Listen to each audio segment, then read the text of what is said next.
Hi, good morning or good evening, everyone. Thank you for joining us today in our second webinar in Spring into DevOps. We're going to get started about 2 minutes after the hour to give everyone a chance to get from the last meeting over and join us. Just a few housekeeping items.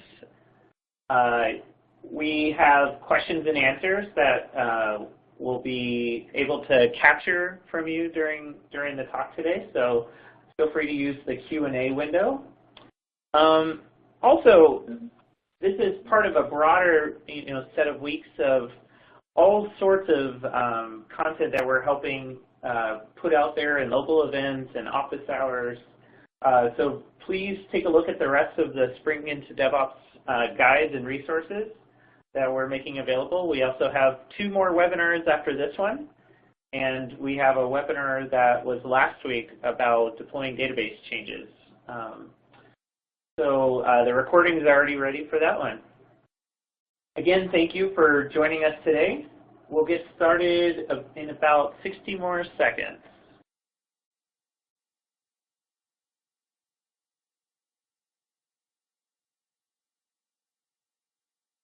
Right.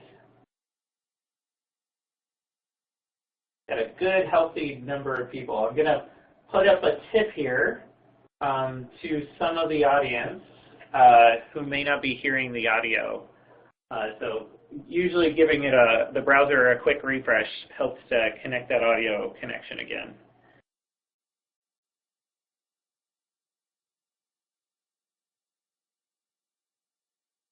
All right. Well, we're at 2 minutes after the hour. I say let's get started.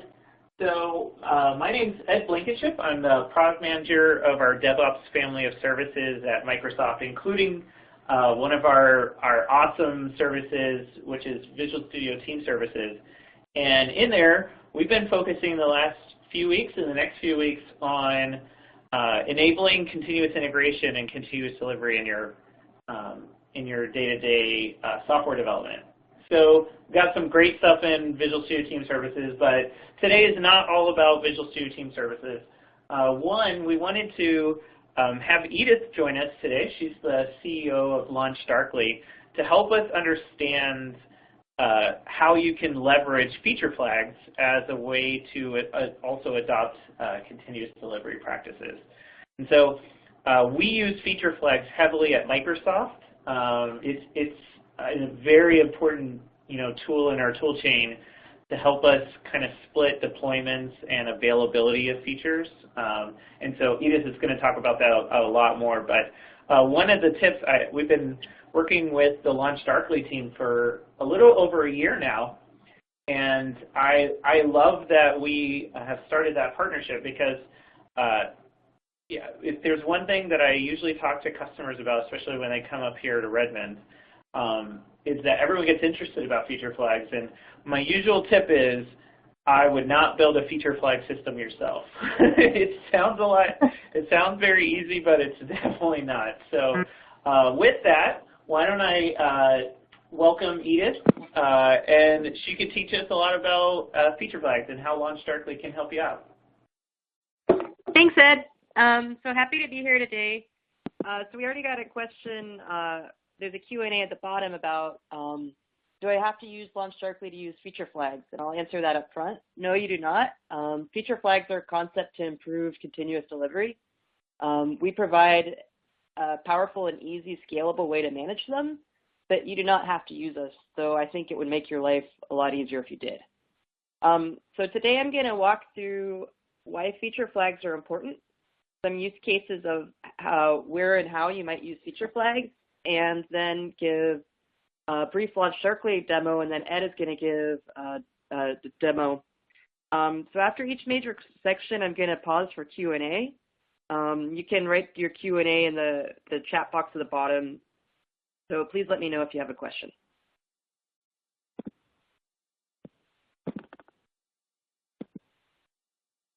So I started writing software about 20 years ago, and that was kind of the heyday of the waterfall software release, where you had this rigid process of You had your product managers who wrote a spec. You had developers who would then go away and code it. You would QA, you would push it, and then you'd have a big marketing launch. End to end, this would usually take about a year, if not 2 years or 3 years. This was fine until it was not, is how I would sum it up. The issues with this style of development are that you would have these very long cycles where if you made a mistake in any way, if you missed a feature, if you introduced a bug, if the world was changing around you, there's no chance to iterate. There's no chance for feedback. So basically, when you did a release, it felt like a giant tidal wave of features. Continuous delivery is the practice then of breaking up releases so that you don't have a waterfall once or twice a year, but instead having continuous releases whenever you want. The advantage of a continual delivery practice is that you could then get feedback much more quickly, respond to market conditions, and overall reduce risk. Let me talk about that for a second. The riskiest, any change you make in software is always risky. Anytime you check anything in, you're always introducing risk. The number one risk is, will the thing work? Will it create a performance issue? Will people not like it? Will it break something else? So continuous delivery to some people is extremely frightening because they think of it basically as continually pushing out things that could break in the field. This is where feature flags come in. So a feature flag is the ability to push your code base, so basically deploy a code base but with some features off instead of on. So think of it as continuous delivery as the process of continuously deploying a code base, and then a feature flag is acting as a gate, as you can see on the slide, where you can choose who gets to see what when. So this is a pretty powerful concept because basically it means that you're separating out deployment, which is the act of pushing out code, from visibility. So this allows you basically to push functionality to who you want, when you want. Another thing it allows you to do is iterate very quickly because by breaking up deployment from visibility, if for whatever reason there is an issue with something out in the field, you don't have to roll a new deployment. So if you're using an old build system, a new deployment can take you hours. If you're using something more modern, it should take you closer to minutes. But still, that's a pretty long lag time if something is not going well in the field. So feature flags are really powerful, and I am about to walk through a bunch of use cases, but let me pause and see if there's any questions. No. So the main question is, why should we use feature flags? I think I'm about to get more to that.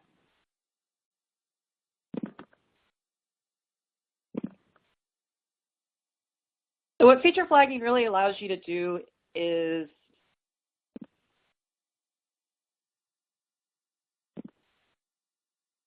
to really unite everybody within an organization and bind them closer together. The old way of doing development was this rigid product to developer to QA to ops and then a big launch. With feature flags, because you're always have the latest available, you can have different people within the organization choose what's available and have it really meet their needs, which really reduces risk. So the number one killer use case of feature flagging is the ability to kill a feature at any time. And this, again, really reduces risk. I think we've all been there where you have a feature that you think you completely tested, you think it works fine, it gets out in the field, and you realize that you didn't test a certain browser enough. There's a dependency that you didn't realize. There's a use case that you thought you had covered, but you didn't. So you just want that feature to be killed, basically. The old way of doing that without feature flags is that you have to do a rollback. And this is really risky in and of itself. because if you have a release with a lot of different changes in it, you could potentially roll back all of that, but introduce more risk because you're also rolling back other things that you needed. The other thing you could try to do is do a hot fix where you're trying to patch that bulky feature on the fly. As somebody who's done this many times, I can say that whenever you try to do something in a hurry, you usually introduce, I'd say, 10x to 100x the risk. Human brains, when you're stressed, you start releasing stress hormones, and that's usually when you start making a lot of really bad decisions. In terms of, I have this feature that's buggy, let me do this quick fix, let me shove it out to deployment, because I know my deployment system takes about 20 minutes. And the minute it goes out, you realize that what you thought was a clean fix actually introduced 17 other bugs. So the ability to just kill an individual feature on the fly without having to do a rollback or a hot fix is incredibly stress relieving and reduces a lot of risk. Because then you can say, okay, this feature for whatever reason did not work out well. At my leisure, let me stop it, think about why it didn't work, coordinate with the people I need to within my team, come up with a fix, and do that, on my own timeline instead of the stress of this needs to be fixed right now because the CEO is screaming at me and this customer is on the phone really upset and I just can't think anymore, which is not a happy place to be for any developer. So kill switch really reduces stress. The other thing it really does is it ends the panic 3M pages. Nobody wants to get waken up at 3 a.m. that their feature isn't working and they need to fix it right now. Again, with a kill switch, what you could do is you could say, okay, this isn't working right now. Let me just stop it. When I have everybody back in the office, let's do a brainstorm or a scrum on, or a stand up on how we're going to fix this, and let's make a good decision. So kill switches for feature flags are really, I'd say, the number one killer use case that makes developers happy. But then I'm going to talk a lot more about sophisticated use cases. Okay. So another thing feature flags do for developers is they help with long-lived branches. So this is a concept I'm going to dig into for a second. So continuous delivery is this idea that you're continually deploying your code base. However, there's often features that are not really ready. And without feature flags, what you do is you start shunting those into a branch. This is also really risky. Anytime you have a long-lived branch, you're going to start to have drift between your trunk and this branch. Even if you're very careful, there'll be fixes that are going on. There will be other teams that are working on things. What a feature flag basically forces you to do is to have more of a consolidated code base and think more holistically about your code and how everything fits together.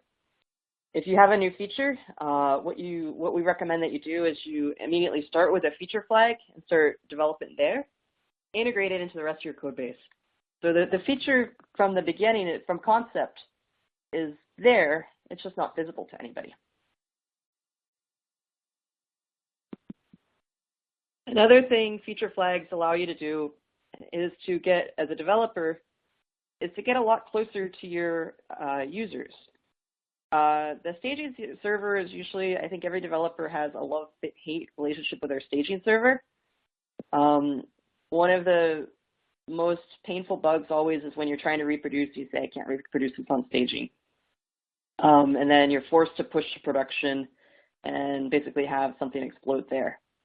With a feature flag, you can always push to production, but with features encapsulated by a feature flag, so they're not visible.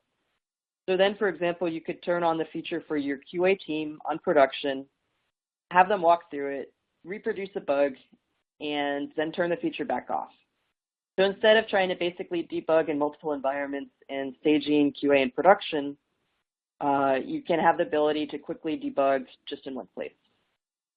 Some more advanced people kill both QA and staging and grow directly to production. I think whatever works best for your org is the best thing. Many times people do want to have some sort of basic staging server where they can do some rudimentary checks, but again, always have production be the final check. As with feature flags, then you can turn off on production. So those are some developer use cases. I'm going to answer a Q&A right now, which is. Hey, yeah, I was going to say there was a really good question from Mikey around, hey, are we replacing long-lived branches with long-lived features, or are feature flags not meant to hang around after the deployment has been validated? So that's a great question. So feature flags are a technique, and I think something you need to be really careful about when you use feature flags is this something that you're just using as a substitute for a branch where eventually that this will be visible to 100% of your population all the time? Or sometimes you're using it as a way to differentiate between different customers. And I'll give a classic example. Sometimes you sell a one-off feature to, some customers and not all of them. Feature flags you can then use to wrap that functionality and say, for example, Morgan Stanley and HP bought this feature and nobody else, and have that integrated into your code base, and that is, again, that's a long-lived feature. The key here is to be really upfront when you're thinking about this feature of whether or not this is something that you're just doing for the purpose of validating and then releasing to 100%, or a long-lived feature where, for whatever reason, you don't want some people to use it all the time. Another good example I've heard from customers of ours is, for example, if there's compliance reasons why something can't be visible in some countries, they'll use a feature flag, a permanent feature flag, and say, hey, this feature is available for everywhere except for some regions of the UK or some countries in Asia. And that's a good example of a long-lived feature flag. Yeah, Edith, if I may, I was going to say, once you get started with implementing feature flags, there's so many different scenarios where it becomes incredibly useful. And I was even going to give one example that we have that is actually, makes us feel better at Microsoft as we're running these really huge cloud services, is that as we start to break down our big services into microservices, and as we build new microservices across all of our cloud services, we use feature flags even for, like you mentioned, a kill switch between microservices. So you can start to implement, like circuit breaker patterns and things like that. So there's so many different uses for feature flags. Yeah, I think feature flags are an incredibly powerful technique. And I'm gonna walk through a lot more use cases, but once you start using them, I kind of call them the Pringles. Is kind of once you pop, you can't stop, because they help so many different facets of development and product management. So I'm gonna walk through some use cases right now, and I think that'll answer some of the QA I see coming in, and then we'll loop back. Unless, Ed, are there any other questions you think I should answer right now? I think there's a really good one in here, but I think you might touch on it a little bit later, which is how do feature flags work when you have database changes that go along with your feature work? So yeah. Now a good time, or do you want to wait till a little bit later? I'll wait a little bit later. Okay, good. So let me loop back on what a feature flag really is. So a feature flag is basically a conditional statement in your code that says that for some users do this and for some others use this. And it's more than just a kill switch. A kill switch is the really basic level of on-off. A feature flag can also be multivariate. You could, for example, have A through N states of it. And then you can really, it doesn't have to be a universal on-off. You can really segment your population however you want. So basically anything you know about your user, you can use to decide, do they get this feature or not? So a classic example of this is a dark launch, which is that you have a feature completely off, and then you choose who you want to turn it on for. Usually what organizations do is that they'll start lighting up a feature for different people within their org. So for the example Ed just gave, people don't have to be a physical person. It could be a microservice. You could have a new microservice that you're working on, and you say, I'm going to turn this on for this other microservice and see what happens next. And again, because you might say, hey, I turned this on for this other microservice, and guess what? It doesn't work at all.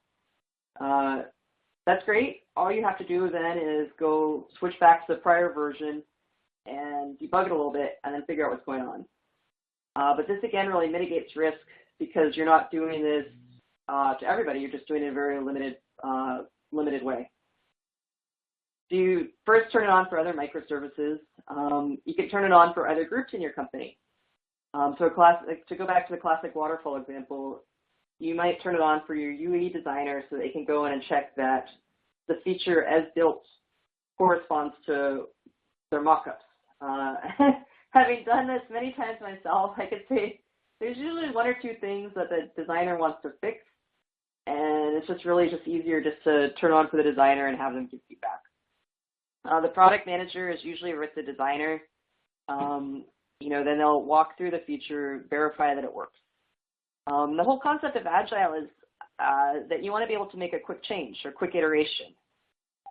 Usually when something moves from a concept on a concept and a mock-up to actual code, there's usually a couple nudges that you want to make. And feature flags, again, give you a really easy way that you can turn it on for a product manager, have them take a look, and then make those changes. Ed, you want to talk about that for a second?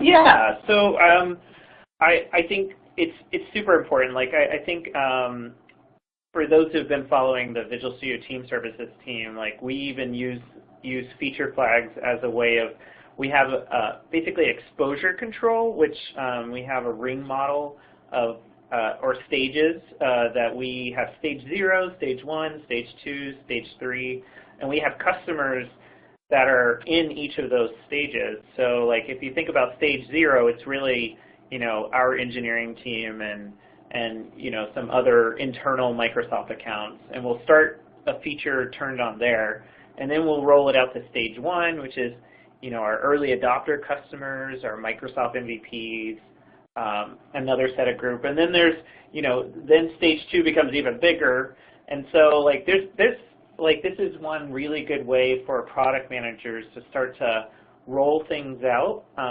to multiple groups of customers and increasing numbers of customers, and then start to learn like, hey, is this having a positive impact, negative impact? You can run experiments, all sorts of interesting things like from a product manager you can start to do. Yes, it's incredibly powerful, and again, it's something that you can customize for your own organization and your own workflow in terms of who gets what when with a feature flag, instead of just the old way of doing stuff, of just doing a massive push and crossing your fingers and then having to do hurry rollbacks if nothing works. So dark launch, I hope your one takeaway is that you can make a dark launch as flexible as you want about who you give exposure to.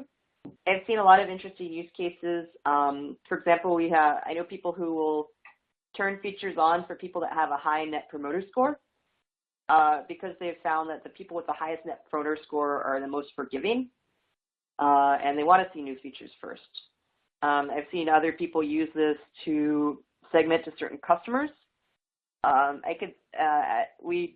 example, if you're building a new feature in close contact with one customer, you could turn it on for that customer, get some feedback, and then turn it off. And that really makes that customer feel involved. And also it really helps you as a dev team to make sure that you're on the right track. And again, the real advantage of doing this with a feature flag is that you don't have to point them to a demo box or staging box. It's actually live on their real system, but with the ability to quickly turn it off. So I just talked a lot about dark launching. You also sometimes want to block. The classic example I hear is that sometimes you have a new feature and you don't want your CEO to see it because they're too critical. I kind of resemble that. Another really common example is that you want to block certain press outlets. For example, you might want to block anybody from TechCrunch's IP or from a competitor's IP. So when you're working on a new feature, you might want to be getting some feedback from some customers, for example, but just really make sure that the rest of the world isn't seeing it before you're ready. This is basically what Pokemon did when they were rolling out Pokemon games. They were doing region-by-region releases so they could control the environment. Opt-in is another powerful technique you can use. So the other ones I just talked about are more you as a dev team deciding who gets what when. You can also allow people to opt into new features. Sometimes people are adventurous and want stuff sooner. This is a good technique to basically make people feel included. So the example Ed just gave, I know that Microsoft does this internally. They'll encourage people to opt in to get the newest releases with the understanding that they're a little more potentially brittle or fragile, but that you get to feel included up front. Ed, do you want to talk about that for a second? Yeah, I was going to tell you we went one step further in the last sprint deployment, I think, which was about 3 weeks ago. And we now expose turning on and turning off certain feature flags right to our developers who are using Visual Studio Team Services. So if you click up on your avatar, there's now a whole there's a link to preview features, and now you can turn features on and off. So like if you want to take advantage of the new automated build experience, you can turn that on for yourself. And so we can do it on the back end, but we actually have started to expose, the feature flag system to our customers too, so they can decide whether they want to try things out and tell us whether we got it right or we need some more work on it. Yeah, and again, this is really powerful. I mean, because I've been in development. You always think you're building the right thing, but it's so helpful to get checkpoints from real customers along the way, and particularly in a controlled fashion with feature flags where you're reducing risk by letting people opt in or opt out and, letting them choose what they see. Which really, so I'm a huge fan of crossing the chasm, and I think as any dev team or product team, what you're really trying to do is you're trying to cross the chasm. You have a new feature that your early adopters might love and that people who are laggards might be really resistant to. So a really good use case for this is if you're an enterprise SaaS customer with a big install base, rolling out a new feature is actually a big deal there. People might have done training around your old features. They might have documentation. They might have their own help support tickets. Help system built around the way your old UI used to be. And then you might have some customers who say, oh, I urgently need this new feature, and everybody else says, actually, I only want to get updates every 2 months because that's just the way my processes work. With feature flags, what you could do is you can actually map your product to this adoption curve.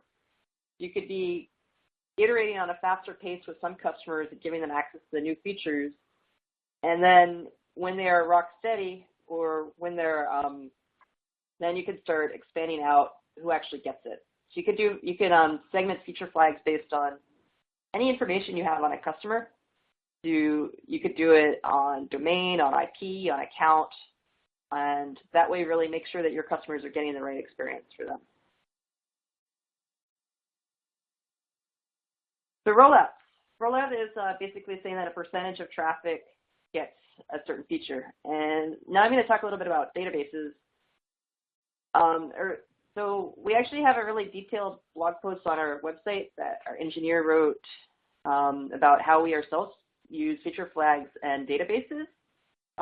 It's a great article. At a really high level, I'll say that feature flags are actually really good if you're making a database change because it allows you to validate that the change is correct. So for example, you can start pushing traffic between different databases, and then if it's going poorly, you could quickly turn that off. A good example I heard from the field was something seemed fine at a low level, at a 10% rollout. When they got up to 50%, they realized that they were actually flooding a database and actually about to bring it down. So the feature flag, what they could do is just quickly turn it back to 0 and fix that issue.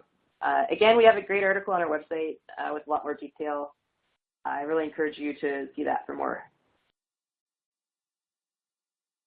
I said before that I think feature flags can be used for so many different things. Another thing that they could be used for is differentiated between newbie and power users. For example, if you have a new feature that you only want people who have logged in less than 3 times to see, or who haven't logged in the last 30 days to see, you could use a feature flag for that. And this is an example of more permanent feature flags versus short-lived transitory feature flags. So, for example, if you wanted to have a tutorial that showed up along with some basic steps for somebody who you haven't seen in your system for 6 months, you could use a feature flag for that. And then for everybody else who logged in a lot more, you could start to have a more detailed feature flow because they're more familiar with your system.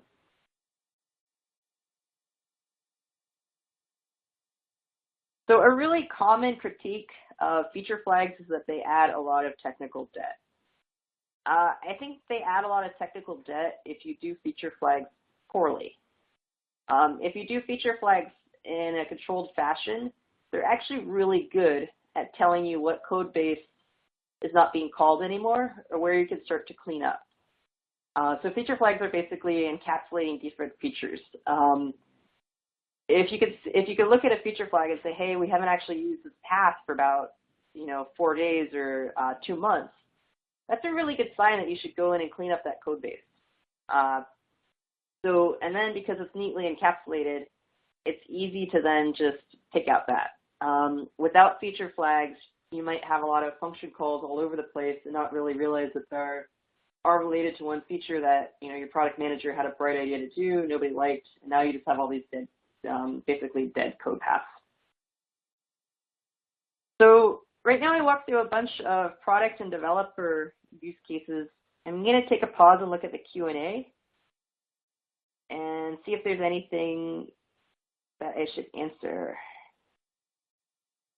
So I think there's a good one around I think this is a LaunchDarkly specific question, but I think we can make it more broad into, hey, I'm really worried about putting a bunch of if-else statements, if anything, to impact performance and latency and calling an external service like LaunchDarkly and things like that. I actually feel really good about this particular question, knowing how the amazing LaunchDarkly team has solved this particular problem. But Edith, I think that'd be a good one to talk about. People get a little concerned that it's going to, reduce performance. Yeah, so I'll answer specifically for LaunchDarkly. So we actually don't introduce, we introduce basically no latency. What we do is we actually, LaunchDarkly is a feature flag management service, and what we actually do is we push rule sets out so that you're just calling them locally. And I think that'll become more clear when I do the demo. Yeah. Yep. I'll sum it up as that we're actually faster than calling your own database. Yes, and I was going to say, just a tidbit, foreshadowing. The LaunchDarkly team has done some amazing caching work underneath the hood, so we'll get to see some of that. So we'll save that one. Yeah. All right. So the 2 final use cases that I think I'll mention lightly are feature flags actually help not just product and developers, but also everybody else in the org. Traditionally, marketing launches are really stressful because you're trying to line up all this collateral at the same time. You're trying to and then do a big push, and you're trying to time it all at just right so that it hits at, say, 9 a.m. on Black Friday, or April Fool's, so you have your brilliant joke. What feature flags allow you to do is they allow you to push everything live, so the code base is all deployed, and then just turn on the feature independent of a release. So we had a customer that just had a pretty huge rebrand, and they said that LaunchDarkly, or feature flags in general, completely de-stressed that because they didn't have to worry about flipping 7 different systems and making sure everything deployed and did everything talk to get each other at the right time. They pushed everything, made sure everything worked, and then just made the final push, flipping the feature flags live for the public. And that was just a click of a button instead of a frantic deployment push. The other people who then have more access potentially, and this is really up to your org, is that if you get pretty sophisticated, you can start to give a lot of different people access to feature flags. So feature flags usually originate as a developer tool. So to walk backwards, people usually start doing feature flags because they want to stop having long-lived branches. They want to be able to continually deploy. They want to be able to test in production. Then what they realize is that, hey, we have all these feature flags. We can actually give access to different people in our team. So for example, the sales team then has the access to give people access to an early beta or turn on a feature. The way to do this if you don't have a feature flagging system is to usually have some sort of config file or hash list or whitelist that you're managing in a text file as part of a release. So say you're out in the field and you say, hey, Lawrence really needs access to this feature today. You have to enter a ticket, wait for an engineer to be free, have the engineer put it in, and the engineer, to be honest, usually doesn't like this because it's kind of not the funnest thing in the world to do, and then wait for the next release. So all this could take, if you're quick, 2 days. If you're slow and it misses a release, longer. With feature flags, what you could do is you could just say, hey, person out in the field, just give this to Lawrence. So that's really powerful. With that, and again, I'll emphasize everything I just talked about, you can do on your own. These are general concepts for feature flags and best practices. I'm going to give a LaunchDarkly demo now because I think we help with a lot of these use cases. But again, I'll emphasize that you don't need a LaunchDarkly to use feature flags, though we think that it makes it a lot easier to use feature flags. So I'm going to share my screen.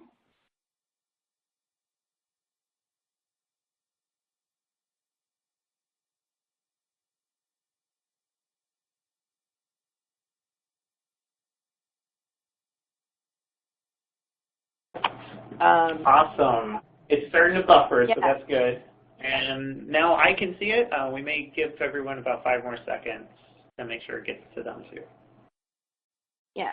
So let me briefly talk about LaunchDarkly. Again, I want to emphasize feature flagging is a concept and a technique. What we think we do a great job around is reducing the risk of using feature flags, of making it really easy to use feature flags, and managing the technical debt associated with feature flags. So again, we make it easier and better. And Microsoft, has to grow a lot of great use cases about how they've used feature flags, and it's hard to get it right. But once you do, it's really powerful. So this is the LaunchDarkly dashboard. So you can see here that there's a lot of feature flags that we serve. And this controls a very unsuccessful e-commerce site over here called Free Commerce. So I talked before about a kill switch, so let me show you how that works in action. So right now, all of the t-shirts are sorted this way. Say for whatever reason that sort order is running off some algorithm that is bringing, that is slowing down the system and it needs to be killed. And we want to turn on a different sort order. Now when you go over here, you can see that it's in a different sort order. And I didn't have to run a release. I didn't have to do a redeploy. All I had to do was at a click of a button, turn the feature on or off. So if I wanted to turn it back off, you can see again that no release is needed.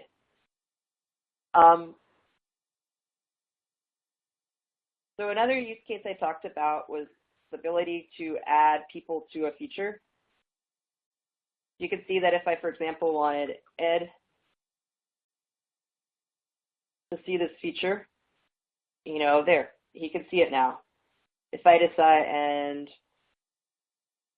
I don't have to ask a developer to do this. I don't have to do anything more than just add him. So we allow you to both to target individual users, as you can see here, as well as get really sophisticated rule sets. So you can see here that we set up a pretty sophisticated rule set where we're saying, if you're not in Brazil, but you're one of our top customers, and you're not SIP, and you're in the Microsoft, and you're the sign-up date, then you get the feature. So this type of rule set really allows you to customize how you want to do your own dark launches to your own needs. I've heard some really cool use cases from our customers. For example, one was running a bunch of call centers, and they didn't want to push everything out to all the call centers all at once because there was a lot of training associated with that. With us, what they could do is they could say, hey, this call center gets it, and only these people at the call center because they're our best performers, and we can train them first and get their feedback. So our rule set is really great for allowing you to map feature flags into your own business logic. And I think this would be a good time to talk a little bit about the LaunchDarkly architecture. So we offer an SDK for all the major languages, including, of course, one of our favorites, .NET. And what we do is when an application is evaluating a rule set, what we do is we actually push the rule set out as a JSON file so that it's always running locally in your SDK, so that you're never making a callback to us. So for the example I just gave of adding Ed to see this feature, if Ed showed up on the Spree demo site, it wouldn't make a callback to us saying, who is Ed? It would just say, oh, okay, Ed is one of the people who's allowed to see this feature, display it to him because it's evaluated locally. So number one thing you could do with LaunchDarkly is kill switches. 2, targeting of individual users. And then 3, really get into pretty sophisticated rules. Go ahead, Ed. Hey, Edith. Yeah. I think there's a couple of things that I think are really powerful. So, like, one of them is, you can even have feature flag states based on what environment. You're showing the production environment. Yep. And then just to kind of hit the point home about, like, all of the great SDKs that you happen to have, I usually like to show people, pop over to the Quick Start, and then click on there's a second button there for install an SDK. Yeah. And I mean, it's amazing, right? Like there's support for mobile, client side, backend. If you click on the .NET one, like it's a really easy walkthrough of getting these things set up. So I find that really it's super powerful. Yeah, it's super powerful because usually a feature does not, usually if you're a modern dev shop, you actually have, something that's built on .NET with a JavaScript front end and an Android device, an iOS device. And with this, you can coordinate across all of them and make sure that your users are getting a unified experience. Yeah. And hey, Edith, there's a really good question here as well that might lend itself for you to show. But Willie's asking, hey, how can I implement, A/B testing and then see the results of those A/B tests? Can Feature Flags and LaunchDarkly help me do that? Yeah, absolutely. So we offer experiments. So I switched over to the staging environment. So let me switch back to production. So another thing we allow you to do is you can have as many environments as you want, and then have different flags settings on each of them. So for example, this is saying that we have 5 different developers, and then they all go to staging, and then to test, and then to production. And you can have the same feature flags and different visibility in each of them. You can even divide then your organization and have different projects, which is a way to map feature flags back to your org structure. So if I go back to production, you can see that I'm actually running an A/B test on, with this flag on or off, what's the conversion against various goals. And you can have as many goals as you want. So that's a great question.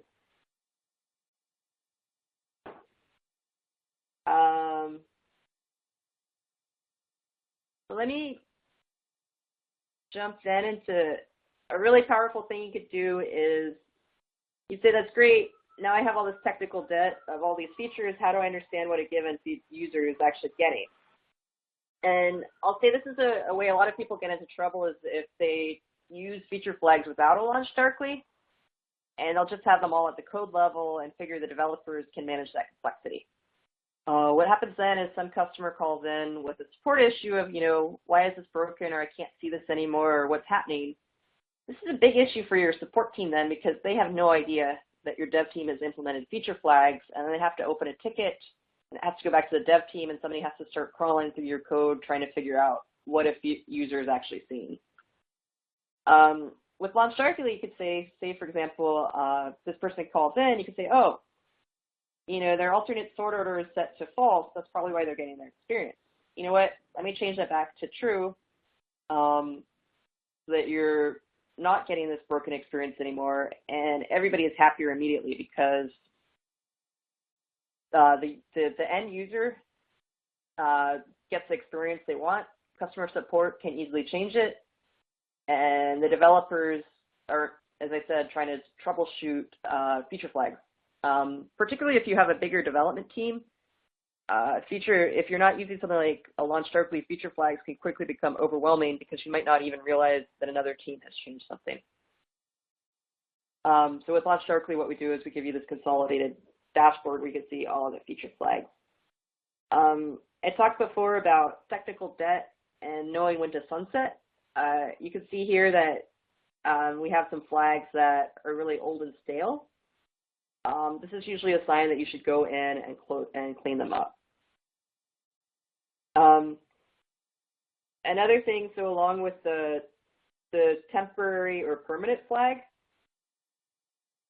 we allow you to manage that. So you can mark in our dashboard whether or not this is a permanent flag or a temporary flag. And that's a way for you to manage when you should go in and clean it up. Something else we allow you to do is that you can tag a flag. So you could, for example, say this is a front end, and then you might say this is for the, you can start to tag flags and then view them by that on your dashboard. So that's kind of LaunchDarkly in a nutshell. The final thing I'm going to show before I turn it over to Ed to talk about how we integrate with Microsoft is you're probably saying, that's great. You can see all these flags, you can manage all these flags, but I really don't want everybody in my system to be able to go in and change something on production. Absolutely. So something we really allow you to do is lock down who has access to which flags. So for example, you might want your DevOps, your product manager, to be able to see different things and to really restrict production access.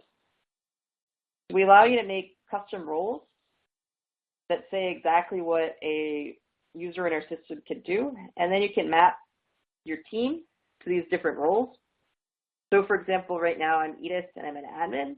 You can have different people in your team who, for example, can only go in and add people to a flag but not to turn it off. Or you can have people who just any variation you could think of control different flags.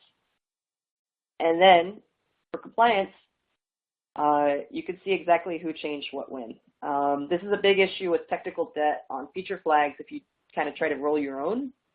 I've heard horror stories about people changing feature flags, breaking everything, and then not even knowing who did it, and it taking hours to figure out. So with LaunchDarkly, number one, you can lock down access, and number two, every change, you always know who did it. So if worse comes to worse, you could go say, hey, never do that again. So before I turn it over to Ed, are there any questions about LaunchDarkly? Yeah, make sure I think Mikey has one really good question we probably should touch on right now, and he asks, does LaunchDarkly offer any ability to see how often features are used or not used? Yeah, thanks. I feel like you read my mind. Yes, we offer something we call the fire hose, where we basically are logging everything. Oh, there's a fire around you. The danger of live. They got to turn their feature flags off. Yeah. So the question was, do we offer the ability to see how often a feature is used? Yes, we offer something we call the fire hose, where we log every single change, every single interaction an end user does.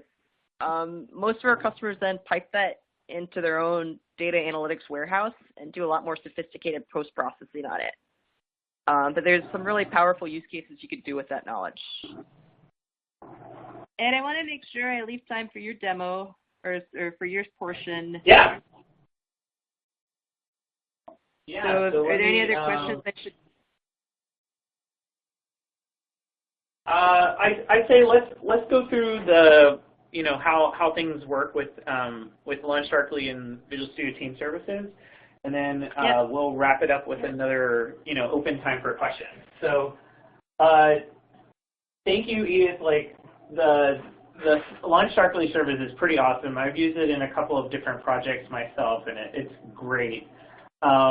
What I was really excited about a year ago is we did some work with the LaunchDarkly team to make sure that feature flags are such an important part of your software team's lifecycle that you want to integrate it with all of the important parts of the rest of the lifecycle. So there's an extension in the Visual Studio Team Services marketplace that you can install. It's really easy to get that going. And then what's great is you can start to take your features and your bugs and your tasks, and you can associate and link those work items to the features themselves. And it's actually really quite nice, especially if you start to get a lot of these, because you can, the product manager or, anyone could pull up the work item and see, hey, what is the feature flag that's associated with this? And, is it rolling out to everybody? Is it, where is it at in individual different environments? But what's even great about it is if you start to create new branches from the work item, or you commit new changes and then use the work item ID itself, then you can start to even add the LaunchDarkly task to your release pipeline.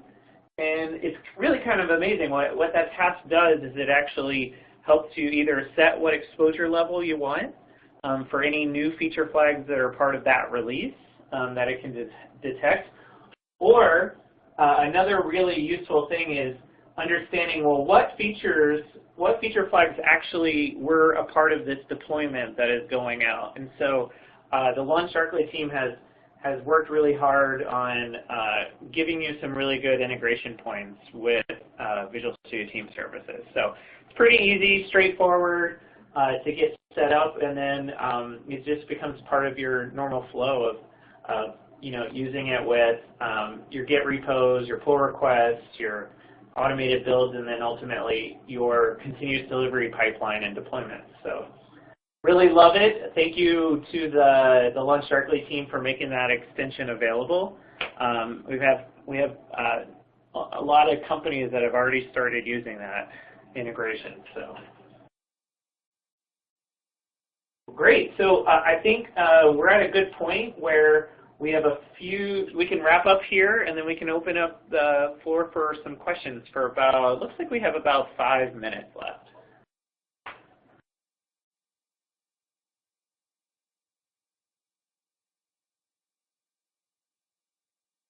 Hey, Edith, are you still there? Yeah, there you are. A quick question I'll answer. The question is LaunchDarkly built into the VSTS Team Service license or an external add-on with additional license and monthly fee? So the extension that Ed just showed is free if you're a VSTS customer. LaunchDarkly is its own separate product, and there's a fee for using LaunchDarkly, but the integration is absolutely free. Great, thanks.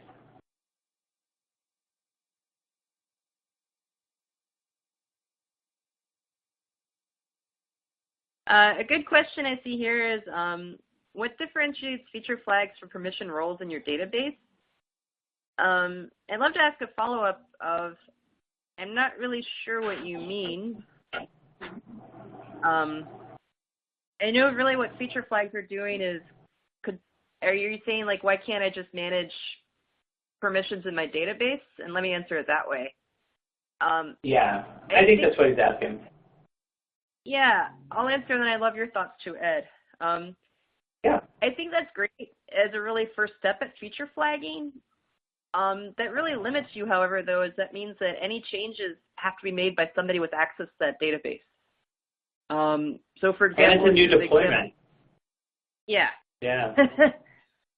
So I see a lot of people doing that as their first step in feature flagging, is they're saying, great, I'll control access, why don't I just do it in the database table? It's like, well then, how does my product manager change it? How does my QA person change it? How do I manage changes, and how do I do it in real time? Ed, anything to add there? No, I was just going to say, I can see pros and cons to either approach. Once you get started with feature flags, you want to start having, self-service capabilities to kind of your non-technical members on your team. So either you build all of that,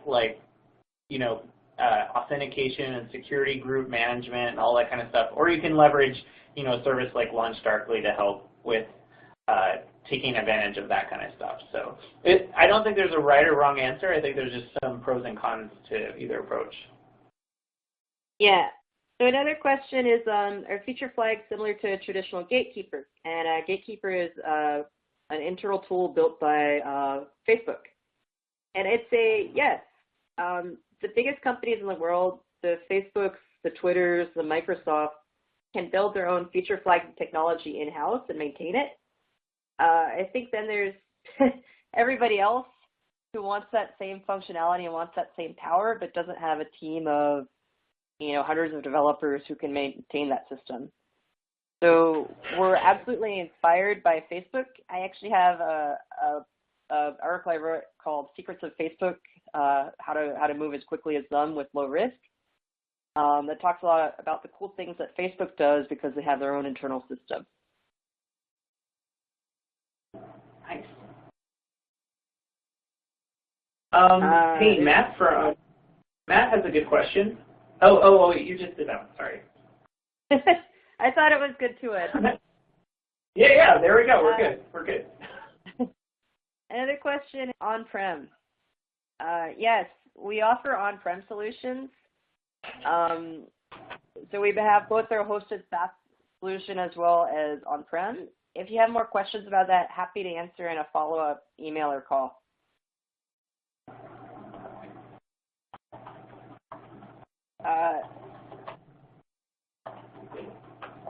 A great question here. So I'm going through them, Ed, but let me know if there's any ones you want to answer. Yeah. No, you go right ahead. I'm looking through them too. We have lots of great questions, and I'm so sorry if we can't make it to one of yours, but we will export the all the questions that were asked, and we'll share them with Edith and our team, and we'll be sure to reach out to you afterwards. Let's see what else. Brett says he's clapping in gratitude for having an on-prem solution, so that's great to hear. Yeah, so I'll just say one final thing, and then I'll turn it back to Ed. I love feature flags because LaunchDarkly has been helping customers for 3 years now, and we serve billions. Like a typical day, we serve 10 billion feature flags, and we do that at high scale. And the number one thing that makes me excited about that is that we have helped so many customers make better software. And that makes me really excited as a longtime software developer, is that people really feel that they are helping their customers and helping their own internal teams in a way that de-stresses them and manages the risk. Awesome. Well, hey, Edith, thank you so much again for joining us for Spring into DevOps and teaching us a bit about why we should think about feature flags to help us with adopting continuous delivery practices. So thank you so much again. Thank you to everyone who joined us today. I look forward to seeing you. I know Edith is going to have a blog post come out on the Microsoft blog pretty soon, and we'll put the recording up in there as well.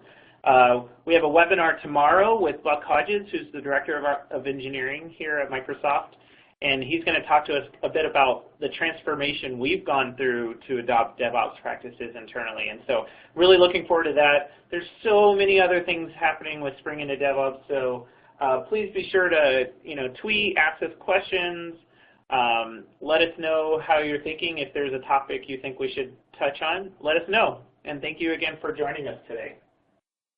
Yeah, thank you, everyone. Yes, thanks Edith. Take care, and we will see everyone tomorrow.